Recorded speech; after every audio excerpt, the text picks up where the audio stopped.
Praise lord. దేవుని ప్రశస్తమైన నామమునకు మహిమ కలుగును గాక. ప్రభు పేరట మీ అందరికీ హృదయపూర్వక వందనాలు. ఈ ఉదయకాలము దేవుని వాక్యాన్ని విందాం. లూకా సువార్త 1వ అధ్యాయము 49వ వచనము. సర్వశక్తిమంతుడు నాకు గొప్ప కార్యములు చేసెను గనుక ఇది మొదలుకొని అన్ని తరముల వారును నన్ను ధన్యురాలు అందురు. ప్రియమైన వల్లరా, ఇక్కడ మరియా మాట్లాడుతుందండి. ఎంతగా అంటే సంతోషముతో, ఆ దేవుడిచ్చిన ఆనందముతో, ప్రియమైన వల్లరా, పరిశుద్ధాత్మ ద్వారా నింపబడి ఎంతగానో దేవుణ్ణి స్తుతిస్తూ గణపరుస్తూ ఆ సర్వశక్తిమంతుడు నాకు గొప్ప కార్యములు చేసెను అని మాట్లాడుతుందండి. పవిత్రురాలైన కన్నిక ఆ పరిశుద్ధాత్మ అభిషేకము పొందుకొని దేవునిలో ఘనమైన పాత్రగా వాడబడిన మరియా, ప్రియమైన వల్లరా, నిజమే, ఆమె ఎలాగైతే విశ్వాసం ఉంచిందో ఆమె యొక్క నమ్మకాన్ని బట్టి అన్ని తరముల వారు ఆమెను ధన్యురాలుగానే, ప్రియమైన వల్లరా, కొలుస్తున్నారు.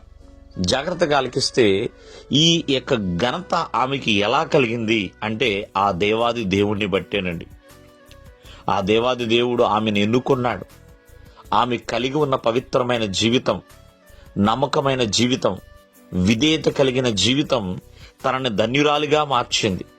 అంతేకాదు, స్త్రీలలో ఆశీర్వదించబడిన స్త్రీగా మార్చబడిందండి. ప్రియమైన వల్లరా, ఆమెను ఎంతగానో దేవుడు గణపరిచాడు. గణపరచడానికి గల కారణం ఏంటంటే ఆమె కూడా దేవుణ్ణి అంతగా గణపరిచింది.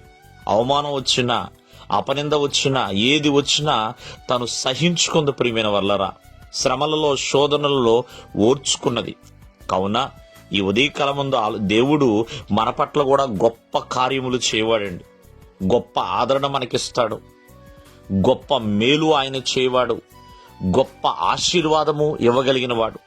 కావున అటువంటి గొప్ప కార్యములు మన జీవితంలో చూడాలి అంటే ఆ ప్రభువునందు విధేయులుగా జీవించాలి. ఆ ప్రభువునందు విశ్వాసం ఉంచిన వారిగా బ్రతకాలి. అంతేకాకుండా ఆ ప్రభు ఎడల ఎల్లప్పుడూ కూడా ప్రభువుని ఆశ్రయించి ఎంతగానో దేవుని మీద, ప్రేమైన వల్లరా, అపారమైన నమ్మకాన్ని కలిగి ముందుకు కొనసాగాలి. మరియా అవన్నీ కలిగి ఉంది కాబట్టి తన జీవితము ధన్యమయమైందండి. ఆశీర్వదించబడిన జీవితంగా మార్చబడింది. కావున దేవుని యందు నమ్మిక ఉంచిన వాడు ఎప్పుడు కూడా నష్టపోడండి. ఎందుకంటే నమ్మిన ఆమె ధన్యురాలుగా మార్చబడింది.